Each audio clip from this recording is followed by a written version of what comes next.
안녕하세요. 세금 알려주는 동네원 전창로 세무사입니다. 상속세가 바뀝니다. 되게 크게 바뀌어요. 그래서 바뀐 상속세가 어떻게 기존과 비교해서 어떻게 바뀌는지 제가 정리를 해서 이번 시간에 말씀을 드리겠습니다. 우선 기존 상속세는 유산 과세형이었어요. 이게 뭐냐? 돌아가신 분의 재산을 기준으로 해가지고 상속세를 매기는 거거든요. 이게 이제 장점은 이제 국세청에서 세금을 징수하기가 되게 편해요. 한 사람 것만 보면 되니까. 그리고 이제 누진세율을 적용하기가 용이합니다. 돌아가신 분의 모든 재산에 대해서 과세를 하는 거기 때문에 상속세, 상증세율도 누진세율 구조를 취하고 있죠. 그래서 재산이 많아질수록 높은 세율을 적용받는 거고요. 이 유상 과세형이 이제 취득 과세형으로 바뀌게 됩니다. 취득 과세형은 이제 돌아가신 분의 재산을 상속인들이 나눠 갔잖아요. 그 상속인들의 재산을 기준으로 해서 과세가 되는 겁니다.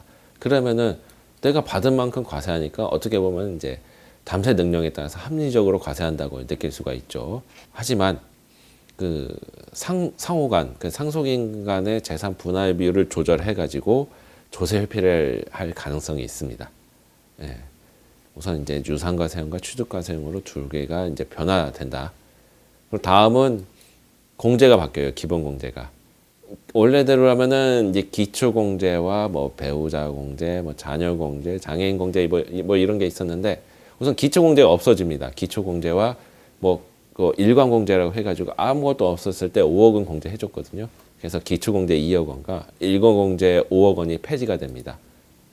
이게 배우자 공제가 10억 원, 기존에 5억 원이었죠. 10억 원부터 그리고 직계 비속인 같은 경우에는 이제 5억. 그리고 직계 비속이 아닌 경우, 뭐 직계 종속이나 뭐 형제자매 같은 경우에 2억 이렇게 이걸로 바뀌어요. 그러니까 기존에는 기초 공제를 대부분 못 받아요. 일관 공제 5억을 받는데 한 피상속인에 대해서 기초 공제 5억 원, 배우자 공제 5억 원부터 이렇게 이제 10억 원부터 이렇게 시작이 되는데 그게 아니고 개인별로 상속인별로 해가지고 배우자면은 10억 원부터 그리고 자기가 자녀라면은 5억 원부터 이제 각각 공제가 들어가는 겁니다. 예. 그리고 이제 그래서 이제 공제 한도라는 게 약간 이제 상속세 계산 방식이 좀 바뀔 거예요. 예를 들어서 뭐 영농자녀랄지 아니면 가업이랄지 이런 이제 그 공제 항목이 있는데 이 같은 경우에는 이제 상속인별로 해가지고 어떤 분이 뭐 영농자녀에 해당되는 상속인이 있을 수도 있고 그렇지 않은 상속인이 있을 테니까 공제 한도가 조금씩 이제 바뀔 겁니다. 그리고 이 같은 경우 아까 제가 처음에도 말씀을 드렸죠.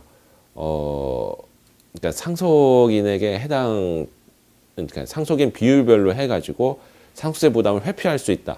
이거를 좀 방지하고자 양도세도 있어요. 우회양도 분이라고 있는데 마찬가지로 이제 상속세에도 우회상속분이 있습니다. 제가 만약 상속세 비율을 줄이려고 제 부담을 낮게 했다가 다른 상속인에게 5년 이내에 또 이제 증여를 해가지고 어떻게 맞추는 거예요. 이거를 이제 방지하려고 이 처음에 상속세 그리고 증여세 이거랑 처음부터 그 상속인에게 줬을 때의 상속세랑 비교해가지고 큰 걸로 아마 비교과세를 할 겁니다. 그래서 제 생각으로는 상속세 부담이 많이 이제 줄어들 거라고 예상이 돼요. 근데 이제 제 개인적인 의견이지만 한국의 자수성가 비율이 그렇게 높지는 않습니다. 예, 자수성가 비율이 23%, 중국 같은 경우에는 뭐 97%고요. 뭐 인도 같은 경우에는 33%인데 그만큼 이제 자수성가 비율이 낮죠. 그리고 이제 상속을 통해 억만장자가 많은 나라가 한국에서 5번째입니다. 이건 뭐 기존에 10년 전 자료니까. 그래서 지금 뭐 정부에서 상속세 부담을 많이 줄인다고 하는데 실질적으로 상속세를 내시는 분들이 그렇게 많지는 않아요. 그리고 상속을 통해 아까도 전편에서 제가 유튜브로 말씀드렸을 때 종합소득세 부담이 어떻게 1억 5천 정도가 넘으면은 뭐 4대 보험 같은 거 하면은 거의 한계세율이 50%잖아요. 예, 근데 상속을 통해서 이제 과세되는 세율은 그만큼 높지 않거든요. 과연 상속세를 낮추는 게 예, 좋은 일일까? 예, 뭔가 좀 역동적인 사회가 이룩되려면은 일해서 돈을 버는 사회가 더 바람직하지 않을까. 예, 지금의 한국 상황도 아까 말씀드린 것처럼 그 억만장자가 많은 나라 중에 5번째가 한국이거든요.